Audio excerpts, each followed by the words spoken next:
Hello दोस्तों, welcome to success plus academy. मैं हूं सुमित चौधरी और आज के इस वीडियो में हम बात करने वाले हैं दुनिया के दूसरे नंबर पर सबसे ज़्यादा फॉलो किए जाने वाले धर्म इस्लाम धर्म के बारे में, जिसको दुनिया की लगभग 180 करोड़ आबादी जो है फॉलो करती है, जो कि कुल पॉपुलेशन का लगभग 24% है। तो दुनिया की कुल आबादी का लगभग 1/4 हिस्सा जो है वो इस्लाम धर्म को फॉलो करता है। इस धर्म के बारे में हम एक डिटेल इंफॉर्मेशन आपको प्रोवाइड करेंगे, जिसमें हम देखेंगे कि इसका राइज कैसे हुआ, इसकी हिस्ट्री क्या है, इसकी फिलोसफी और इसके बिलीफ क्या हैं, कि इस्लाम धर्म के जो इंपॉर्टेंट पिलर्स हैं वो क्या हैं, क्रिएशन मिथ क्या है, उसके अलावा प्रॉफिट मोहम्मद साहब जिनको इस्लाम का आखिरी पैगंबर माना जाता है, उनकी लाइफ और उनकी टीचिंग्स क्या हैं उसको हम समझेंगे। इस्लाम का कैलेंडर क्या है, जिहाद का क्या कॉन्सेप्ट है, जिहाद से रिलेटेड आप एक रिलीजियस एंगल देखेंगे और एक इसका पॉलिटिकल एंगल देखेंगे जो कि काफ़ी कंट्रोवर्शियल है, उसको भी समझेंगे। शिया और सुन्नी का क्या विवाद है, उन सभी चीज़ों को हम यहाँ पे कवर करते हुए चलेंगे और पूरा एक डिटेल ओवरव्यू डिस्कस करेंगे कि इस्लाम क्या है।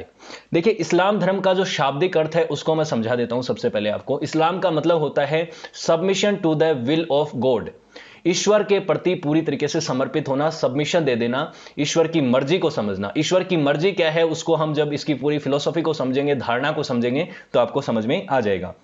देखिए, ये जो मैप है ये दुनिया के जो रिलीजन हैं, जो मेजर रिलीजन हैं, उनको डिनोट करता है, जिसमें आपको दिखेगा सबसे ज़्यादा फॉलो किया जाने वाला धर्म जो है वो क्रिश्चियनिटी है, और ये आपको ज़्यादातर यहाँ पे रेड कलर में दिखेगा।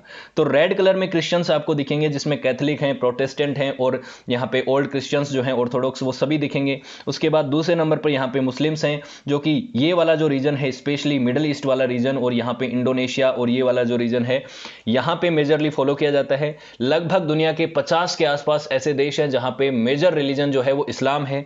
उसके बाद यहां पे हिंदुइज्म आपको भारत में दिखेगा, उसके अलावा ज्यूस दिखेंगे आपको, यहां पे छोटा सा रीजन दिखेगा आपको जो आज के समय इजराइल है। उसके अलावा फोक रिलीजन आपको यहां पे दिखेंगे चाइना वाले इलाके में, और अलग अलग देशों में आपको फोक रिलीजन दिखेंगे।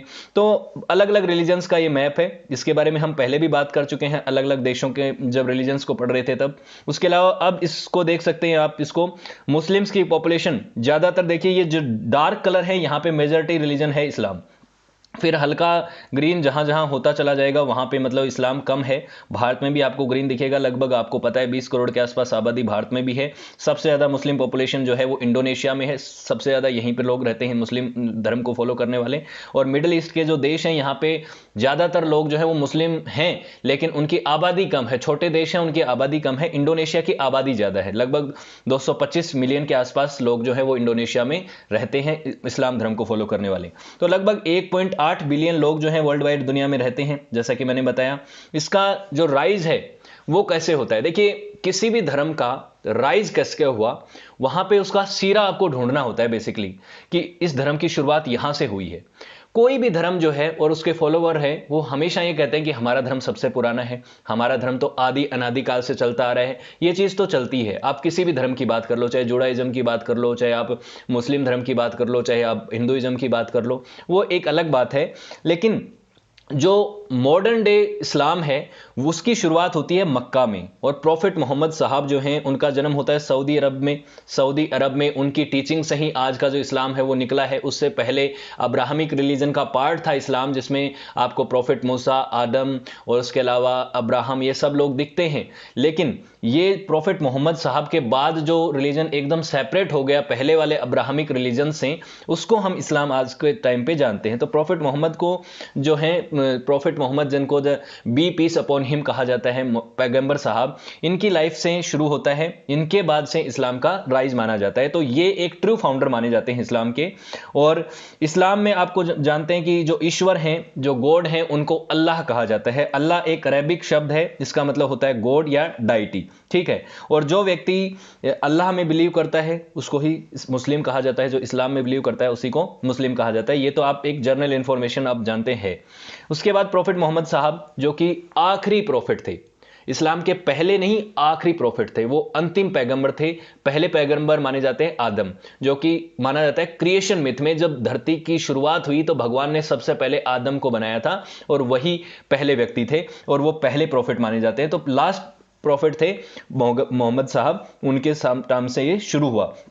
उससे पहले मूसा, जीसस तो आप जानते हैं, जीसस क्राइस्ट जो हैं क्रिश्चियनिटी के फाउंडर माने जाते हैं। उससे पहले जुडाइज्म में थे ये लोग, तो वो भी इसके अंदर माने जाते हैं, इस्लाम के अंदर उनको भी मान्यता उनकी भी मानी जाती है। उसके बाद आप जानते हैं कि सबसे इंपॉर्टेंट जो बुक है इस्लाम की वो है कुरान, जिसमें क्या है वो मैं आगे आपको कुरान के बारे में बताऊंगा। उसके बाद है हदीथ। हदीथ जो है वो प्रॉफिट मोहम्मद साहब ने जो प्रीचमेंट दिया, जो जो जाके बातें अलग अलग जगहों पे जाके कहानियां बताई, जो जो चीज़ें उन्होंने लोगों से के साथ डिस्कस करी, उसको हदीथ में बताया गया है। उसके बाद जो प्रॉफिट मोहम्मद साहब की लाइफ है, उन्होंने किस तरीके से अपनी लाइफ को जिया है, वो जो तरीका है उसको कहा जाता है सुन्ना। तो इसको कहा जाता है description of the way of life of prophet Muhammad साहब। ये चीज़ें हैं। तो ये 3 इंपॉर्टेंट टेक्स्ट हैं जिनको फॉलो किया जाता है इस्लाम के अंदर।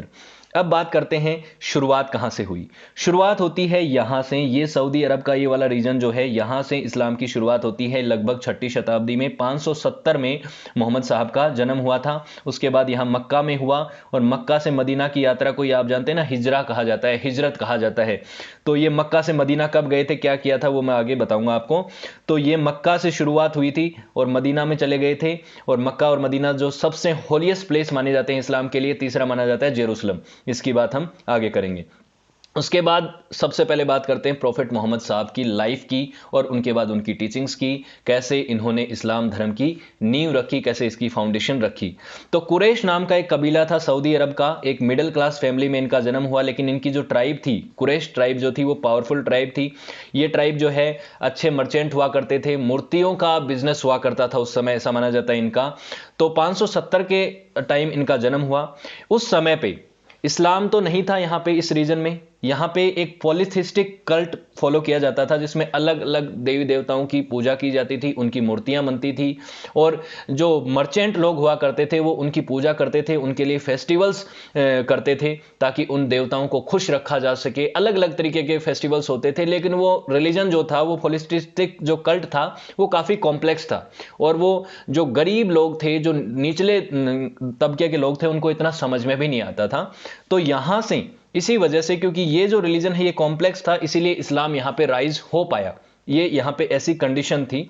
उसके बाद मोहम्मद साहब जो हैं वो खुद एक लेडी के यहाँ पे काम करने लगे। एक वेल्दी विडो थी जिनका नाम था खदीजा।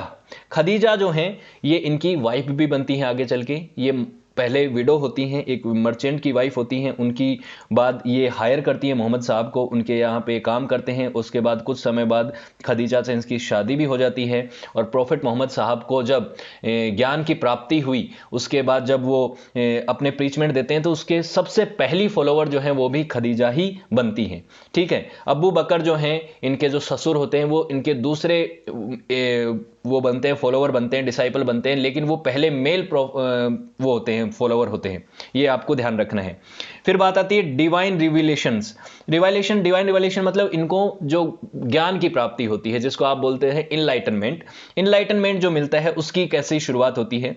तो ऐसा माना जाता है कि प्रॉफिट मोहम्मद साहब को बचपन से ही कुछ विजन होते थे, कुछ वॉइसेस उनको सुनाई देती थी, कुछ अलग चमत्कारी चीजें उनकी लाइफ में होती थी। उसके बाद वो मेडिटेट करने के लिए गए माउंट हीरा की जो गुफाएं हैं वहीं पे उनको मिला था इनलाइटनमेंट। मक्का में ही ये हीरा नाम की जो माउंट हुआ करता था, वहां पे ही मेडिटेट करने जाते थे।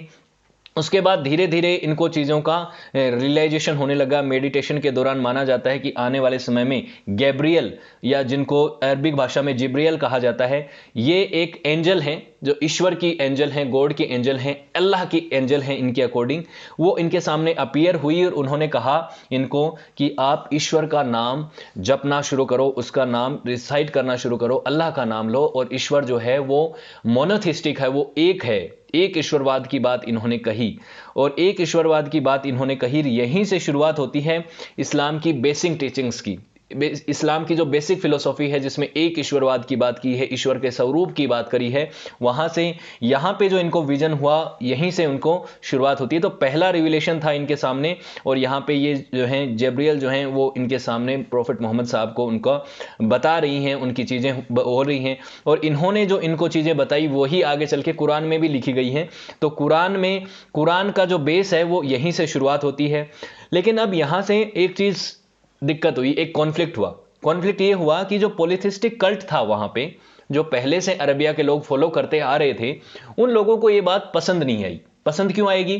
क्योंकि उनको लग रहा था कि ये जो व्यक्ति हैं प्रॉफिट मोहम्मद साहब ये जो कर रहे हैं, ये बोल रहे हैं कि उनको विजन हुआ है, उनको ईश्वर के साक्षात्कार दर्शन हुए हैं, एंजल दिखी हैं, उन्होंने ईश्वर का स्वरूप जो है वो अपने हिसाब से लोगों को बताना शुरू किया, तो उनको लगा कि ये जिन देवताओं को फॉलो करते आ रहे हैं वो नाराज हो जाएंगे, और नाराज हो जाएंगे तो उनका कहर इन पे बरसेगा और इनका व्यापार ठप हो जाएगा, इनकी मूर्तियों के जो व्यापार है वो चला जाएगा। इसकी वजह से जो है प्रॉफिट मोहम्मद साहब को यहाँ पे इन लोगों ने प्रोसिक्यूट किया, इन्होंने उनको एक तरह से बहिष्कार कर दिया समाज से, एक तरह से कुरैश कबीले से उनको बहिष्कार कर दिया गया, और बहुत सारे मर्चेंट जो है मक्का के वो इनसे नाराज हो गए, और नाराज इस कदर हो गए कि प्रॉफिट मोहम्मद साहब को मक्का छोड़ के भागना पड़ा, मक्का छोड़ के भागना पड़ा। और मक्का से छोड़ के जब ये मदीना चले गए थे, इसी दौरान ये 200 किलोमीटर की जो डिस्टेंस है, अपने कुछ फॉलोअर्स को लेके मक्का से मदीना चले गए थे, और इनका जो बहिष्कार किया गया था इसी को कहा जाता है हिजरा, और ये हुई थी यात्रा 622 एडी में, 622 एडी में।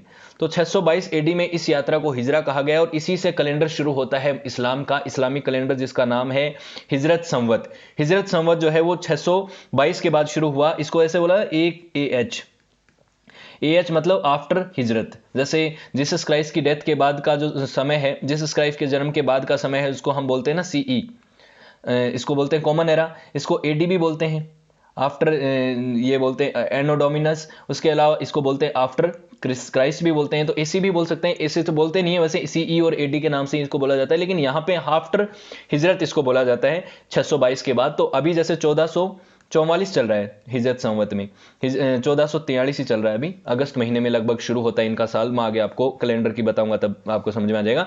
तो यहां से इनको अपना मक्का छोड़ के भागना पड़ा, और उसी के दौरान जब ये मेडिटेशन कर रहे थे तो इन्होंने बहुत सारी चीजें सीखी, और इनको बहुत सारे डिवाइन रिविलेशन हुए, बहुत बार इनको दर्शन हुए, माना जाता है गैब्रियल के और ईश्वर के इन्होंने साक्षात दर्शन किए, और इनको पता चला कि क्या है ईश्वर की मर्जी क्या है, और उसी के थ्रू इन्होंने अपनी फिलोसॉफी को और अपनी बिलीफ्स को बताया कि ईश्वर का स्वरूप कैसा है, ईश्वर निराकार है, वो एक है, उसको अलग अलग फॉर्म में नहीं पूजा की जानी चाहिए, उसकी कोई मूर्ति नहीं बननी चाहिए। जो इस्लाम की जो आप फिलोसॉफी बेसिकली कुछ कुछ चीजें आप जानते हैं उनको इन्होंने बताया। आगे भी मैं बताऊंगा कि इन्होंने क्या क्या पिलर्स को बताया है। उसके बाद इन्होंने खुद को मैसेंजर ऑफ, ये खुद मैसेंजर ऑफ गॉड थे, बेसिकली गॉड नहीं थे, मैसेंजर ऑफ गॉड थे, ईश्वर के धरती के ऊपर एक दूत थे बेसिकली। तो इन्होंने अपना धीरे धीरे करके अपने फेथ के अकॉर्डिंग अपना एम्पायर बनाना शुरू कर दिया। धीरे धीरे मदीना चले गए थे, मदीना में लोग जो हैं वो इनको एक्सेप्टेंस ज़्यादा दे रहे थे। मक्का की हालत अलग थी, मक्का में अलग तरीके का माहौल था, वहाँ पे पॉलिथिस्टिक कल्ट के लोग जो हैं वो ज़्यादा थे, और वो अपने कल्ट को लेकर ज़्यादा सीरियस थे। लेकिन मदीना के लोग जो हैं वो प्रॉफिट मोहम्मद साहब की टीचिंग्स को ज़्यादा फॉलो करने लग गए, और उसके बाद क्या होता है, मक्का के ऊपर ये चढ़ाई करते हैं, मदीना से अब वापस मक्का आते हैं और मक्का के ऊपर अटैक करते हैं, और 630 में मक्का के जो पॉलिथिस्टिक कल्ट वाले जो लोग हैं उनको इनके सामने समर्पण करना पड़ता है। और उसके बाद ये जो पूरा का पूरा अरेबियन पेनिनसुला है ये धीरे धीरे करके इस्लाम में कन्वर्ट होना शुरू हो जाता है, ये चीजें होने लगती हैं। उसके बाद आप एक और बात जानेंगे, जो एक फेमस स्टोरी है द नाइट जर्नी और एसेक्शनेशन ऑफ प्रॉफिट। जो प्रॉफिट मोहम्मद साहब की जो यात्रा है, स्वर्ग की यात्रा है, उसके बारे में क्या है कि एक इनका घोड़ा होता है जिसका नाम है बुराक।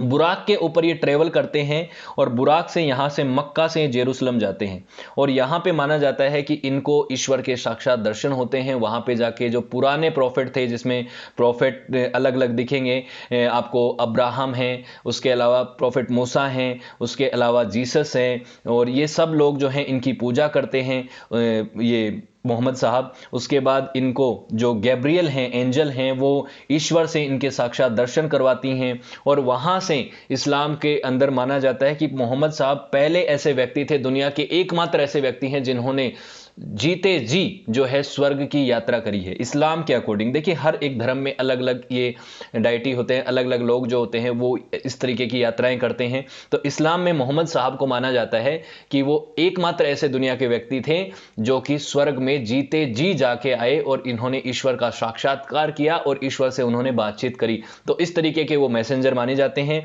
उसके बाद ये वापिस आए और इन्होंने अपनी टीचिंग्स लोगों को देना शुरू किया। ये है अब्राहम, प्रॉफिट अब्राहम जो हैं, इन्हीं से 3 रिलीजन शुरू होते हैं। इनको 3 धर्म के लोग मानते हैं। एक मानते हैं जुडाइज्म के लोग, यहूदी लोग, उसके बाद क्रिश्चियनिटी के लोग भी जो जुडाइज्म इनको मानते हैं, अब्राहम को मानते हैं, और तीसरे जो हैं आप जानते हैं इस्लाम के लोग मानते हैं। इसीलिए इन तीनों रिलीजन को अब्राहमिक रिलीजन भी कहा जाता है। ये हैं प्रॉफिट मूसा, मोस जिनको कहा जाता है, और ये हैं जीसस क्राइस्ट जिनसे आप जानते हैं क्रिश्चियनिटी की शुरुआत हुई। तो तीनों ये जो प्रॉफिट हैं इनको इस्लाम में माना जाता है कि मोहम्मद साहब से पहले के प्रॉफिट हैं, लेकिन बाद में इस्लाम जो है उसमें आखिरी प्रॉफिट जो है मोहम्मद साहब को माना जाता है। क्रिश्चियनिटी में आखिरी प्रॉफिट जो है वो माना जाता है जीसस क्राइस्ट को, और अब्राहम को जो है जुडाइज्म में उधर माना जाता है, जुडाइज्म में ही वहां तक ही माना जाता है, आखिरी उनके प्रॉफिट आए नहीं है ऐसा माना जाता है। अब बात आती है जो शिया और सुन्नी जो सेक्ट हैं वो कैसे बने। मोहम्मद साहब ने अपनी टीचिंग्स दी जिनका आगे मैं फिलोसफी आपको बताऊंगा, लेकिन ज्यों ही प्रॉफिट मोहम्मद साहब की डेथ होती है 632 एडी में, उस समय क्या होता है, इसको 10 AH भी आप मान सकते हैं आफ्टर हिजरत, क्योंकि 10 साल बाद इनकी डेथ हो गई थी जो मक्का मदीना की इन्होंने यात्रा करी थी। उसके बाद क्या होता है कि इनका सक्सेसर कौन होगा। अब प्रॉफिट मोहम्मद साहब की जगह जो है वो कौन लेगा, कौन बताएगा दुनिया को कि इस्लाम किस तरीके का होगा, इस्लाम में क्या क्या धारणाएं होंगी, कौन होगा जो रिलीजियस अथॉरिटी को संभालेगा, पॉलिटिकल अथॉरिटी को संभालेगा, जो रिजीम बनाई थी प्रॉफिट मोहम्मद साहब ने। तो उसके लिए कुरैश कबीले में एक वो बनाई गई, शूरा नाम का एक कॉन्फ्रेंटेशन बनाया गया, शूरा बनाया गया। इसमें यह तय हुआ कि आने वाले समय में प्रॉफिटहुड का दर्जा तो हम किसी को नहीं देंगे, किसी को पैगंबर नहीं बनाया जाएगा, लेकिन इनके जो सक्सेसर हैं उनको कैलिफ बोला जाएगा, खलीफा बोला जाएगा, प्रॉफिट मोहम्मद साहब के वो सक्सेसर माने जाएंगे। तो उसके लिए दो तरीके के लोग थे, एक थे सुन्नी और एक थे शिया। सुन्नी लोगों का यह मानना था कि अबू बकर को पहला खलीफा होना चाहिए। अबू बकर जो हैं इनके ससुर थे प्रॉफिट मोहम्मद साहब के, और वो पहले बने भी पहले खलीफा, और ज़्यादा मेजॉरिटी लोग जो हैं उन्हीं को सपोर्ट करते थे। लेकिन शिया लोग जो थे वो मानते थे कि प्रॉफिट मोहम्मद साहब का सक्सेसर उस व्यक्ति को होना चाहिए जो उनसे ब्लड लाइन से जुड़ा हुआ है, उनके खून का जिसका साथ रिश्ता है। और ऐसा व्यक्ति था, एक ही व्यक्ति जिसका नाम था अली, अली अल तालिब उनका नाम था। वो उनके नेफ्यू भी थे, भतीजे भी थे, और उनके सन इन लॉ भी थे, उनके साथ उनके मैरिज के रिलेशन भी थे। 4 खलीफा हुए हैं इस्लाम के अंदर। शुरुआत की जो राशिदुन कैलिफेट है जिसके बारे में मैं ऑलरेडी इतिहास पढ़ा चुका हूं, तो उसमें पहले खलीफा हुए अबू बकर, फिर आए उमर, फिर उसके बाद उस्मान, और चौथे हैं अली।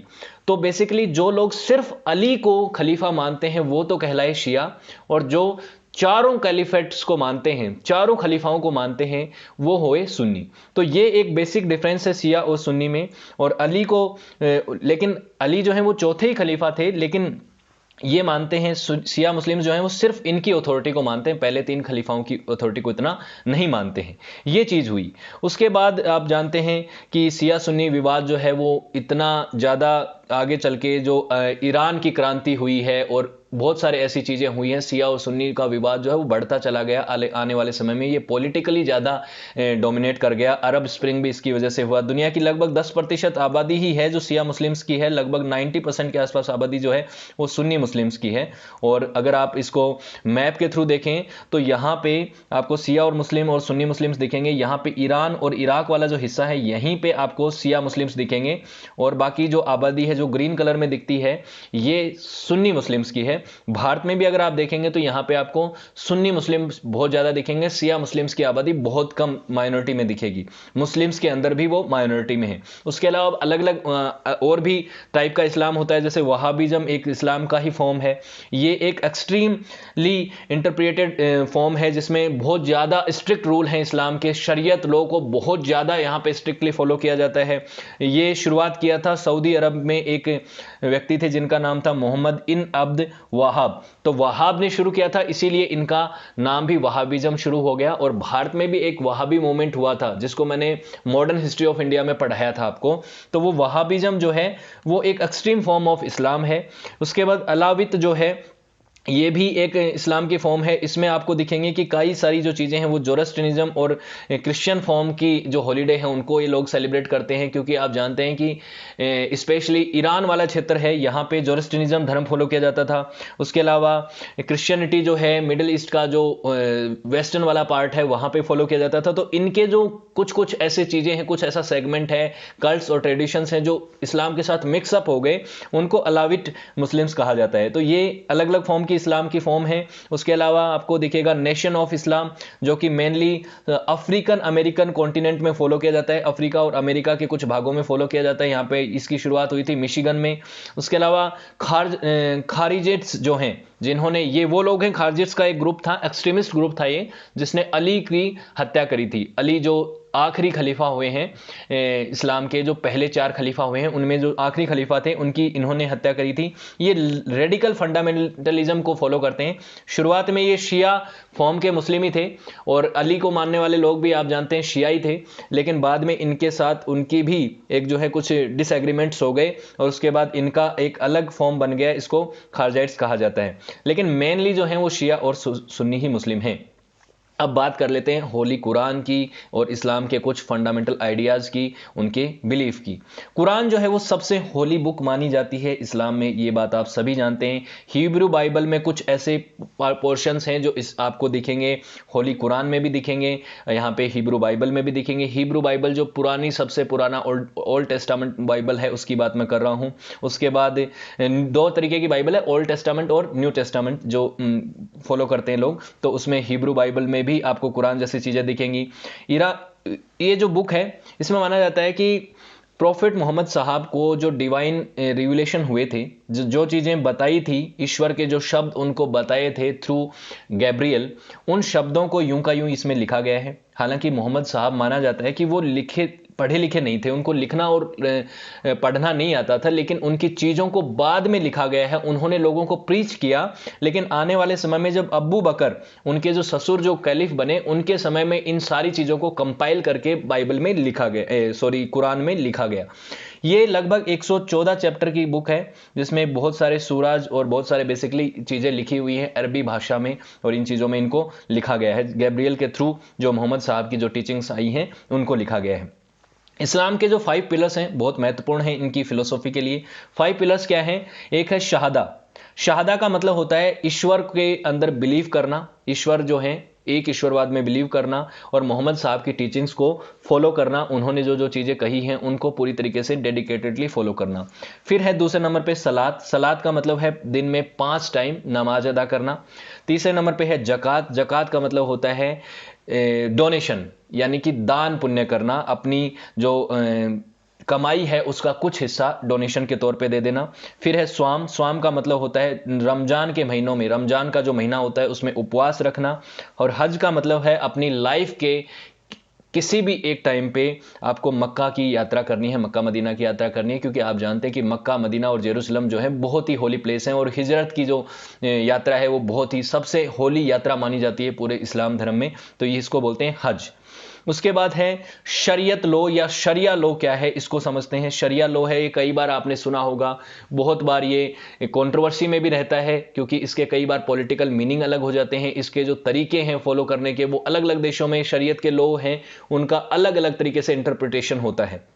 बेसिकली ये क्या है, एक लीगल सिस्टम है इस्लाम का, ये एक faith based code of conduct है। मुस्लिम्स जो इसको फॉलो करते हैं हर एक एस्पेक्ट के बारे में बात करता है लाइफ में, ये कि आपको मॉरल प्रिंसिपल्स को कैसे फॉलो करना है, मैरिज से रिलेटेड क्या लॉज हैं इनके, ड्रेस के लेकर क्या लॉज हैं, ड्रेस किस तरीके की पहननी चाहिए औरतों को, पुरुषों को कैसी पहननी चाहिए, सारी की सारी चीज़ें इसमें इन्होंने बता रखी हैं शरीयत के लॉ में।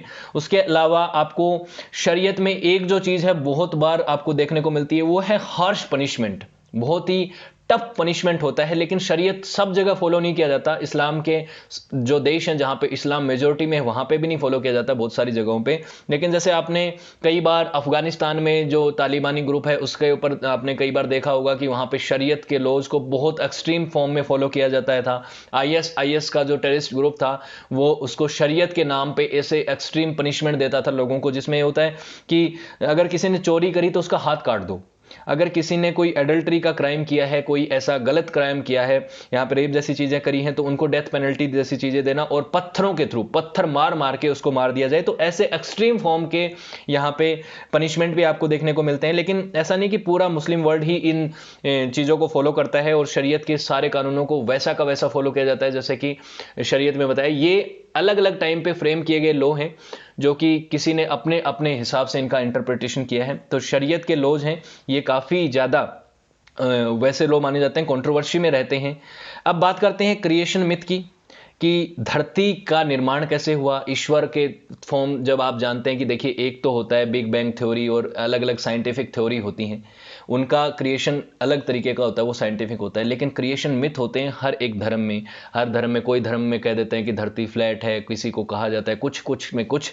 तो यहाँ पे कुरान में क्या कहा गया है, कुरान में कहा है कि अल्लाह जो ईश्वर हैं उन्होंने हेवन और अर्थ को बनाया और 6 दिनों में बना दिया, 6 योम में बना दिया, योम में बनाया। योम एक शब्द है, इसका वैसे शाब्दिक अर्थ होता है अरब में, अरबी भाषा में दिन, डे, लेकिन यहां पे डे का मतलब ये नहीं है जो आज हम दिन करते हैं ना 24 घंटे का। यहां पे डे जो है वो एक एरा है, एक शब्द है। ये युआम जो है इसका मतलब होता है, यहां पे डे जो है ऐसा माना जाता है कि 50,000 साल का एक दिन होगा, यहां पे 10,000 साल का एक दिन है। मतलब ये क्रिएशन मिथ है, तो इसमें आपको माइथोलॉजिकल चीजें ऐसी मिलेंगी कि ये ईश्वर जो है उन्होंने 6 दिन में पृथ्वी को बनाने में टाइम लिया, उसके बाद इन्होंने अपना यहाँ पे खुद का जो है एक एम्पायर बना लिया और खुद उस थ्रोन पे बैठ गए, क्योंकि उनको ये मैनेज करना था, इस धरती को उन्होंने बनाया है तो ईश्वर ने उसको मैनेज भी करना था, क्योंकि क्रिएशन जो है वो कंटिन्यूस एक फिनोमिना है, वो पूरी तरह से कभी खत्म नहीं होता और ये प्रोसेस जो है वो चलता ही रहा। उसमें ईश्वर ने ह्यूमैनिटी को बनाया, ह्यूमन को बनाया, उसके बाद जानवरों को बनाया, पेड़ पौधों को बनाया, हेवन को बनाया, इन सारी चीज़ों का यहाँ पे क्रिएशन में जिक्र कर रखा है। उसके बाद इन्होंने कहा कि सारी चीज़ें, सारे ऑब्जेक्ट्स और सारे के सारे क्रिएशन सब्जेक्ट्स को इन्होंने बनाया है। और इंसान की बात आ जाती है तो उसमें आप जानते हैं कि जैसे क्रिश्चियनिटी में एडम और ईव की कहानी है, उसी तरह से यहाँ पे एडम और हवा की है। हवा मतलब ईव ही है, यहाँ पे हवा को कैसे बनाया उसकी बात करते हैं। तो पहले प्रोफेट जो हैं वो आदम माने जाते हैं, यहाँ पे उसको एडम बोल दीजिए या आदम बोल दीजिए आप। इनको इन्होंने बनाया मड और क्ले से, क्ले से इसको बनाया गया। उसके बाद आदम जो है आगे चल के अपनी फैमिली शुरू कर सकें और आने वाले समय में जो है आदम के साथ उनके बाद ह्यूमैनिटी का विकास होता जाए और आने वाले समय में ह्यूमन बींग्स जो हैं वो इनहेबिटेंट हो जाएं पूरे के पूरे अर्थ के ऊपर। तो उसके लिए उनका एक मेट बनाया गया, सोल मेट जिस जैसे बोलते हैं वैसे ही मेट बनाया गया। आदम के जो मेट हैं वो हैं हवा, यानी आदम और हवा, आदम या ईव इसको बोल सकते हैं। ये क्रिएशन मिथ है, इसमें इन्होंने इस चीज को इस तरह से बताया गया है। उसके बाद इस्लामिक कैलेंडर की बात मैं पहले ही कह चुका हूं कि हिजरा कैलेंडर जो है या हिजरा, इसको लूनर कैलेंडर भी कहते हैं, क्योंकि ये लूनर मतलब चंद्रमा, चंद्रमा की गणित के हिसाब से चलता है, चंद्रमा की गति के हिसाब से चलता है। कोई सूरज के हिसाब से कैलेंडर होता है, कोई चंद्रमा के हिसाब से होता है। तो ये लूनर कैलेंडर है। 622 में शुरू हुआ जब मक्का से मदीना, जब प्रॉफेट मोहम्मद साहब की जो जर्नी शुरू हुई थी उसके लिए है। रमजान के महीनों की प्रेयर और इनके बारे में इसमें लिखा हुआ है, हर महीने के बारे में। 9 महीने का एक कैलेंडर है इस्लाम का, इसमें पूरा का पूरा दिखाया हुआ है। पहला मुहर्रम का महीना होता है, फिर सफ़र है, रबी अल अव्वल है, रबी अल तानी, जमत अल अव्वल। देखिए नाम मैं सही से प्रोनाउंस नहीं कर पा रहा हूँ क्योंकि अरबी भाषा में है। रमदान का महीना हो जाए वो 9वां महीना होता है। 12 महीने होते हैं वैसे, तो 9वां महीना वो रमजान का महीना होता है। मैंने यहाँ पे 9 महीने बोल दिए गलती से। 9वां महीना जो है वो रमजान का महीना है, 9th मंथ है। 12 महीने होते हैं, दोल हिज्जा है, ये 12वां महीना है। 622 में ये कैलेंडर शुरू हुआ, तो लगभग अगस्त महीने के आसपास शुरू होता है। तो ये 1443 एच चल रहा है, आफ्टर हिजरत संवत चल रहा है ये अभी के समय। मुस्लिम हॉलीडेज की बात करें तो इसमें 2 ईद आती हैं, आप जानते हैं। ईद एक है ईद अल फितर और एक है ईद अल अदा। ये शुरुआत होती है प्रॉफिट अब्राहम की, जो सेक्रीफाइस हुआ था अल्लाह के सामने। उन्होंने अपने सन को अल्लाह के सामने जब सेक्रीफाइस किया था उसके लिए फॉलो किया जाता है, इसको सेलिब्रेट किया जाता है। और ईद उल फितर जो है वो रमजान महीने के अंत में फॉलो किया जाता है। इस्लामिक होली मंथ है जिसमें फास्ट रखते हैं पूरे इस्लाम को फॉलो करने वाले लोग। उसके अलावा और भी काफ़ी सारी हॉलीडेज होती हैं, जिसमें एक तो इस्लामिक न्यू ईयर फॉलो किया जाता है। उसके अलावा प्रॉफिट मोहम्मद साहब का जो जन्म हुआ उस डेट को भी ये फॉलो करते हैं, उसमें भी उसको भी फेस्टिवल की तरह मनाते हैं। अब एक कॉन्सेप्ट है जिहाद का। जिहाद का कॉन्सेप्ट जो है इसको आप पॉलिटिकली देखेंगे तो ये काफ़ी कंट्रोवर्सी में रहता है। इसका रिलीजियस मीनिंग अलग होता है। रिलीजियस मीनिंग होता है इसका स्ट्रगल, हर तरीके का स्ट्रगल। जिहाद का मतलब होता है स्ट्रगल, और होली वॉर भी होता है। इसका इस्तेमाल अलग अलग तरीके से किया है। इस्लाम के जो एक्सट्रीमिस्ट ग्रुप हैं उन्होंने होली वॉर को इस तरह से इस्तेमाल किया है कि जो लोग जो इस्लाम को फॉलो नहीं करते वो सब के सब जो हैं काफिर हैं और उनको मार देना चाहिए। कई ऐसी भी एक्सट्रीम फॉर्म देखने को मिलेंगी, ऐसा भी चीज़ें आपको दिखेंगी कि लोग जो हैं अपने फेथ को बचाने के लिए, इंटरनल और एक्सटर्नल एफर्ट्स के लिए, डिफेंड करने के लिए, अपने फेथ को, मतलब इस्लाम का डोमिनेंस बना रहे, इस्लाम फेथ को कोई खतरा नहीं रहे, उसके लिए कोई भी एक होली वॉर की शुरुआत कर देना जिहाद है। इसको स्ट्रगल बोला जाता है, लेकिन इसका जो आप देखेंगे मीनिंग, रिलीजियस मीनिंग जो है वो इतना एक्सट्रीम नहीं है, लेकिन इसका पॉलिटिकल मीनिंग बहुत बार बहुत एक्सट्रीम होता है। और जिहाद की फॉर्म में यहाँ पे अब्बू बकर के टाइम जो पहले खलीफा थे, उन्होंने भी जिहाद का इस्तेमाल किया ससेनियन अंपायर और बैजेंटाइन अंपायर के खिलाफ अपने अभियान को चलाने के लिए, कि हमें इस्लाम का स्प्रेड करना है तो अपनी जान माल की कोई परवाह मत करो, आप अपने आप को सेक्रीफाइस कर दो और एक होली वॉर यहाँ पे उनके खिलाफ तय कर दो, जिसको जस्ट वॉर भी कहते हैं। तो वो इस्लाम के लोग उसको अलग तरह से देखते हैं और दूसरे तरफ के लोग जो है वो उसको अलग तरीके से देखते हैं। ये एक हमेशा उसमें रहता है कॉन्फ्लिक्ट में कि जिहाद का सही मायना है क्या। अब बात करते हैं कुछ और फैक्ट्स की। तो जैसे मैंने कहा, इस्लाम शब्द है, इसका मतलब होता है submission to the will of God, ईश्वर के सामने अपने आप को समर्पित कर देना, सबमिट कर देना। और वो सारे के सारे अब मीनिंग हम समझ चुके हैं, वो 5 पिलर भी समझ चुके हैं, जिहाद भी समझ चुके हैं। जिहाद का मतलब एक तो स्ट्रगल है, अपना इंटरनल स्ट्रगल है चीज़ों को लेकर, कि अपने आप के ऊपर विजय प्राप्त करना, जो चीज़ें गलत हैं उनके ऊपर विजय प्राप्त करना। वो इंटरनल और एक्सटर्नल दोनों ही तरीके का हो सकता है, लेकिन उसको अगर पॉलिटिकली देखेंगे तो आपको वो चीज़ें दिख जाएंगी कि आप उसका एक्सट्रीम फॉर्म भी देख सकते हैं, आप दूसरों के खिलाफ उसका इस्तेमाल हिंसा के तौर पे कर रहे हैं, तो वो एक अलग चीज है, वो लोग पॉलिटिकली इस्तेमाल करते हैं। रिलीजन इस चीज की बात अलग है। अब बात करते हैं कुछ इंपॉर्टेंट होली प्लेसेस की। तो एक तो काबा की जो मस्जिद है, काबा शरीन जो है मक्का की बहुत फेमस मस्जिद है, ये एक इंपॉर्टेंट प्लेस है। उसके बाद अल अस्का मॉस्क जो है जेरूसलम की, ये बहुत इंपॉर्टेंट है। जेरूसलम का मैंने आपको मैप में दिखाया नहीं था, मैं आपको बताऊंगा। जेरूसलम का जो विवाद है उसके बारे में मैं पहले आपसे बात कर चुका हूं, लेकिन जेरूसलम जो है वो 3 धर्म के लोगों के लिए बहुत इंपॉर्टेंट प्लेस है। 3 धर्म कौन कौन से हैं? अब्राहमिक तीनों रिलीजन। अब्राहमिक रिलीजन आप जानते हैं क्रिश्चियनिटी है, उसके अलावा आप जानते हैं ये है जुडाइज्म है, और आज के समय जेरूसलम में आप जानते हैं कि इस्लाम और उनके बीच में एक लंबा कॉन्फ्लिक्ट चलता रहता है, इस्लाम और जो यहूदी हैं उनके बीच में। तो ये जेरूसलम सिटी है, यहाँ पे आपको अल अस्का मॉस्क दिखेगी। अल अस्का मॉस्क के आसपास आप जानते हैं कि कुछ महीनों पहले यहाँ पे कुछ कॉन्फ्लिक्ट हुए थे, लड़ाई हो गई थी यहाँ पे पुलिस और इनके बाद इस्लाम के लोगों के बीच में कुछ झड़प हुई थी। ओल्ड सिटी में यहाँ पे आपको अलग अलग क्वार्टर दिखेंगे, अर्मेनियन क्वार्टर भी आपको दिखेगा, क्रिश्चियन क्वार्टर भी दिखेगा, टेंपल माउंट भी दिखेगा, जो कि एक बहुत ही इंपॉर्टेंट जगह है जो जुडाइज्म के लोग हैं उनके लिए। तो क्रिश्चियनिटी और इनके बीच में जेरूसलम के कंट्रोल के लिए इसीलिए इतिहास में बहुत सारी लड़ाइयां भी हुई हैं, जिसमें से आप एक क्रूसेड्स भी मानते हैं, जिसमें इस्लाम और क्रिश्चियनिटी के फॉलोअर्स के बीच में लड़ाइयां चली हैं। 12 लड़ाइयां हुई हैं, उनको क्रूसेड्स कहते हैं। उसके बारे में मैंने वीडियो भी बनाया है। तो वो जेरूसलम की बात है। ये यहाँ पे अल अस्का मॉस्क है। उसके अलावा प्रॉफिट मोहम्मद साहब की खुद की जो मस्जिद है मदीना में, उसकी भी मैं आपको फोटो दिखाता हूं।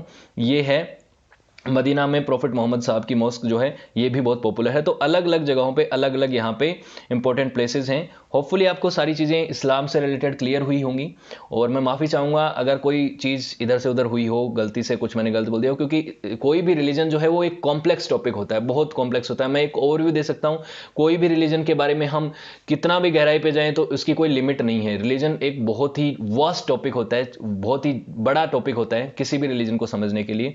तो इस्लाम का मैंने जब पहले वीडियो बनाया था तो उसमें कुछ मिस्टेक्स हो गए थे, इसके लिए मैंने दोबारा से वीडियो बनाया है। और अब इस्लामिक एम्पायर्स को भी हम पढ़ रहे हैं, जैसे हमने अभी राशिदुन कैलिफेट पढ़ा, उसके बाद हम उमायद, अब्बासी कैलिफेट और ऑटोमन एम्पायर, इन सभी को पढ़ेंगे, कैसे राइज हुआ, उससे पहले, इस्लाम से पहले इस क्षेत्र में किस तरीके का कौन कौन से कल्ट्स को फॉलो किया जाता था, सारी चीज़ों को हम डिस्कस करेंगे। और भी दूसरे रिलीजन्स को आप पढ़ना चाहते हैं तो मैंने यहाँ पे ऑलरेडी वीडियोज़ उनके बारे में बना रखे हैं, 20 से ज़्यादा रिलीजन को मैं कवर कर चुका हूँ। तो अगर आप चैनल के साथ जुड़े रहेंगे तो और भी मैं आपको नए नए वीडियोज़ प्रोवाइड करता रहूँगा। तो आप चैनल को सब्सक्राइब कर लीजिएगा please. So thank you so much for watching this video. Have a good day, see you next lecture.